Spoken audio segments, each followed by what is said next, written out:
The fragile calm of Too Deep's rural life fractured one ordinary afternoon. What began as a day of chores and quiet domestic routine was torn open by the sudden arrival of a figure from the past, a grandmother whose absence had once been final, but whose return now threatened to upend everything.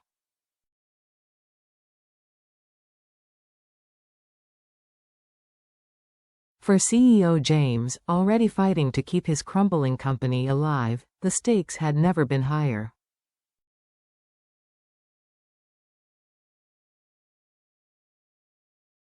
Could he protect the two people who had become his true home, or would forces beyond his control tear them away? And for Too Deep, who had been a constant shield for the little girl, the thought of losing Nhi to a grandmother's sudden claim felt unbearable.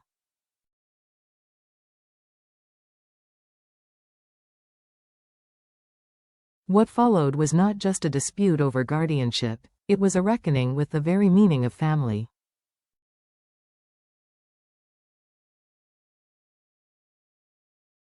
A fragile afternoon. The countryside lay drowsy under the golden glow of late afternoon.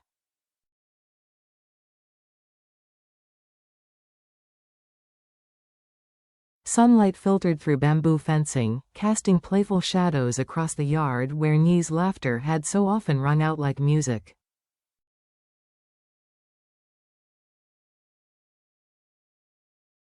But on this day, the air was heavy, charged with a quiet dread.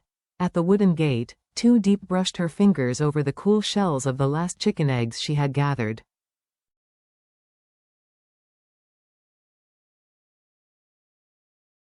Nhi's small hand rested in hers, warm but trembling.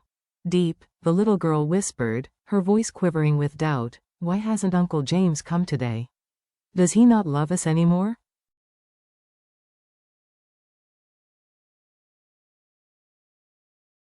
Deep forced a smile, though her heart constricted. "No, sweetheart. He loves you very much.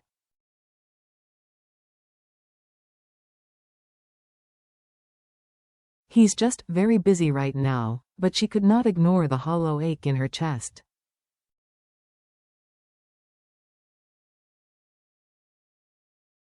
Hours had passed with no word from James. Every call she made met only with voicemail, each mechanical beep widening the silence between them.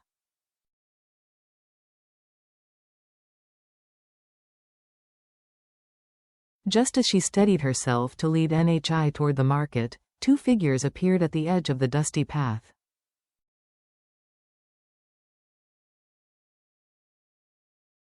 An older woman in a faded blue scarf walked with sharp, measured steps, her eyes calculating and cold.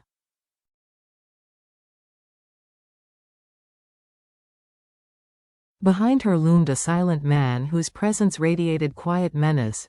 The woman halted a few paces away.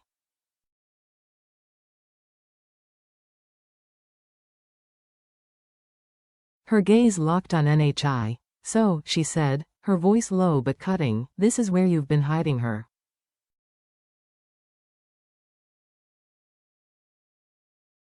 "My granddaughter. My blood." Deep's knees weakened. Months ago, this very grandmother had refused to take responsibility for the child, insisting her own life was too complicated.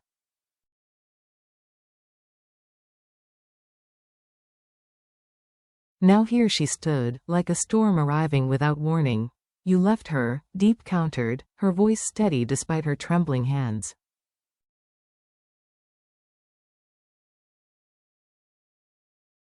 "When we begged you to take her in, you turned your back.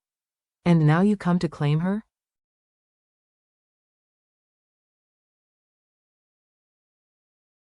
The grandmother's lips curved into something that was not quite a smile. "Circumstances change, Deep.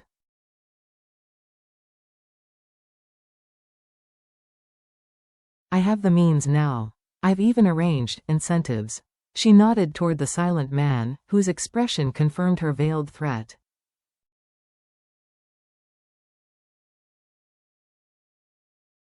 "This child belongs with her family. If you truly care for her, you'll step aside."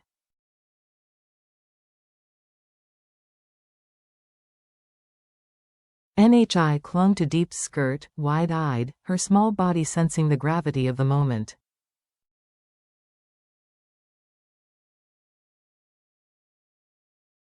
The sounds of the distant marketplace seemed to vanish, leaving only the three of them standing in the shrinking world of choice and consequence.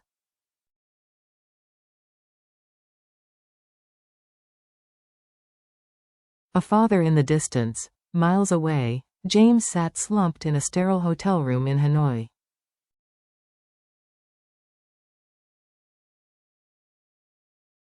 His phone lay dark in his palm, and exhaustion etched itself into every line of his face.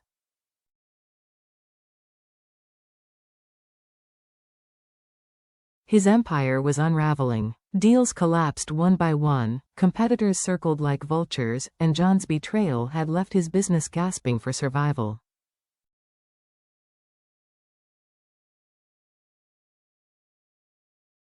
And yet, amid this chaos, one thought burned brighter than any boardroom war: I can lose my fortune.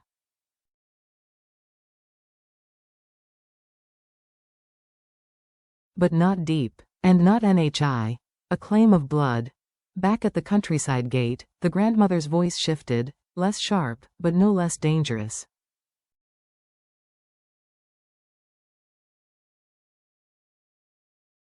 Deep, be reasonable. I can give Nhi a future you cannot. James is too busy chasing his empire to protect either of you.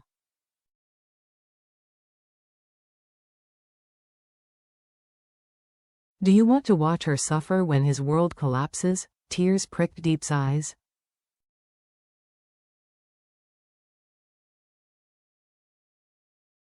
She remembered James's warmth, the way he bent low to teach Nhi simple games, the promises whispered in the quiet of night that he would never let them go.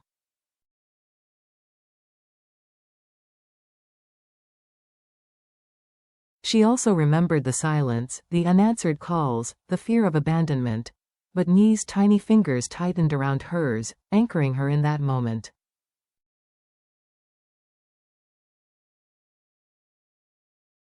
No, Deep whispered, her voice finding strength. Nhi is not a bargaining chip. She is not a prize to be won.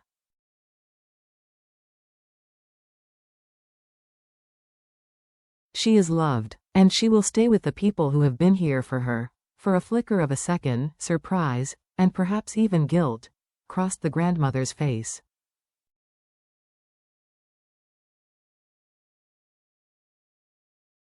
But it vanished quickly. We'll see, she said coldly, before retreating down the path.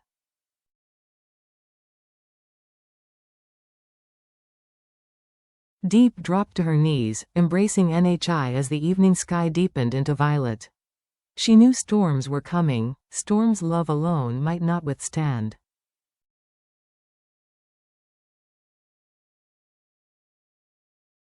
The call that changed everything. That night, Deep washed dishes under the glow of an oil lamp while Nhi slept on a bamboo mat.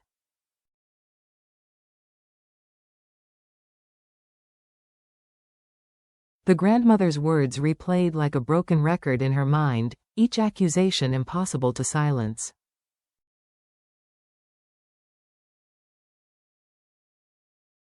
Her phone buzzed, startling her. She answered quickly. Deep. James's voice was rough with fatigue, yet even through the static, it steadied her heart.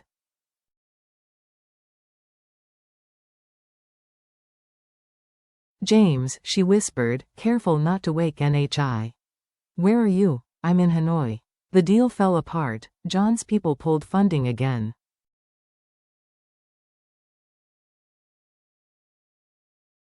I've been in meetings since dawn.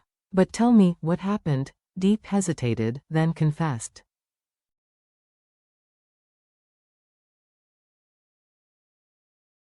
Nhi's grandmother came. She wants to take her away. She even offered money to make it happen.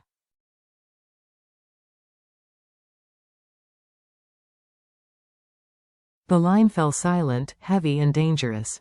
Then James spoke, his tone like steel.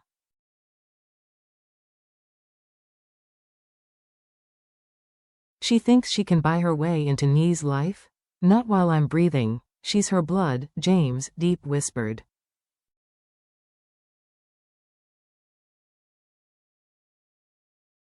Legally, this could be hard. And you're not here. I will be, he vowed, his voice sharp with resolve.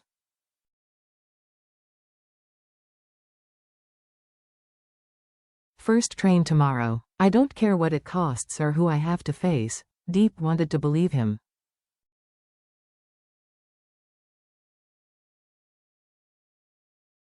But memories of unanswered calls lingered.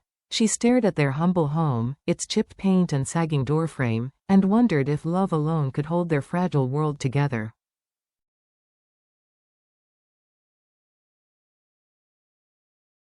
A morning of reckoning. Dawn broke with the crow of a rooster, and for a brief moment, peace returned.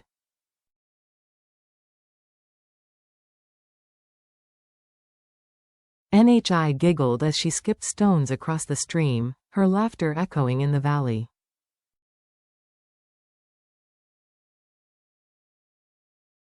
Then a shadow fell. The grandmother had returned, this time in a pressed blouse, official papers in hand.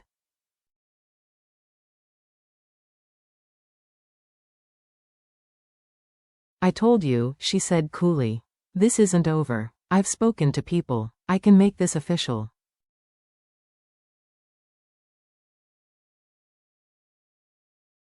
Deep's pulse raced, but she stood tall. Nhi isn't a trophy. You abandoned her when she needed you most.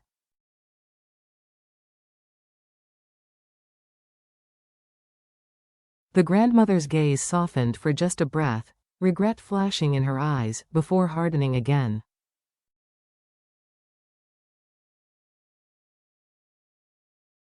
Maybe I was wrong before. But I won't be wrong again. The tense silence cracked with the crunch of tires.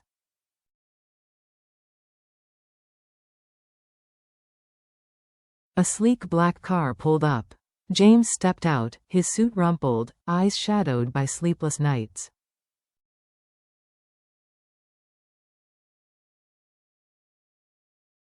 Yet his presence was unshakable, protective, fierce. He strode forward, scooping Nhi into his arms.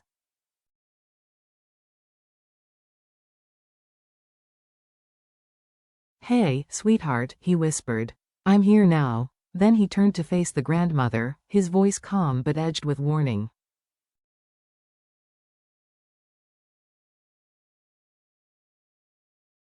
You want to talk about Nhi's future?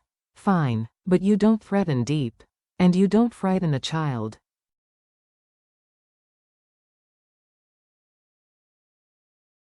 Not ever. The grandmother narrowed her eyes. And who are you to decide? You're not even family.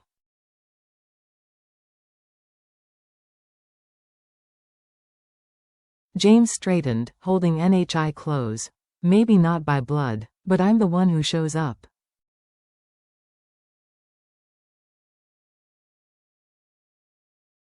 I'm the one she runs to when she's scared.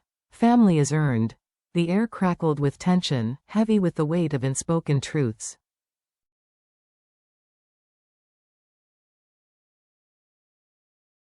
Deep stepped beside James, her hand brushing his arm, a quiet declaration of unity.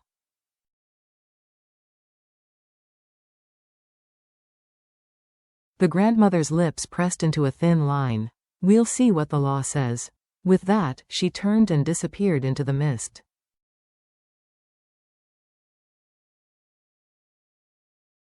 James exhaled, some of the tension easing.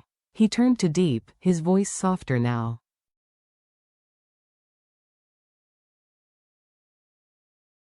She's not taking her. I don't care what I have to risk. Deep met his gaze and, for the first time in days, allowed herself a fragile smile.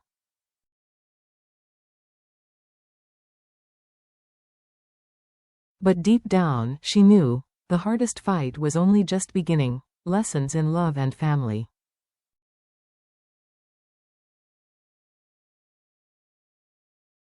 This confrontation was more than a family dispute. It was a test of loyalty, resilience, and truth.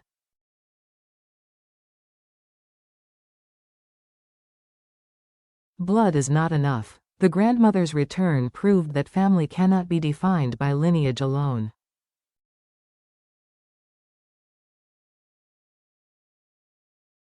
It is measured in presence, sacrifice, and love. Love requires action. James's choice to return, even amid personal ruin, showed that promises mean nothing without action.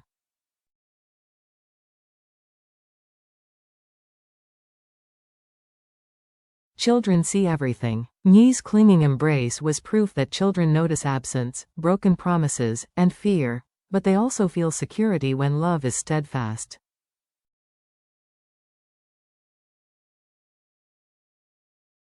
Money cannot repair neglect. The grandmother's attempt to buy back her role highlighted a hard truth: relationships cannot be purchased.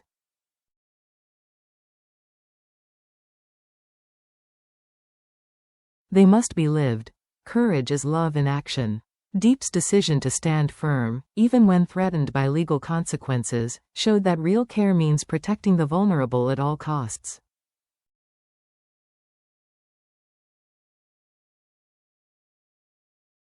In the end, their story reminds us that family is not built by blood alone but by loyalty, sacrifice, and the choice to stay, even when storms rage.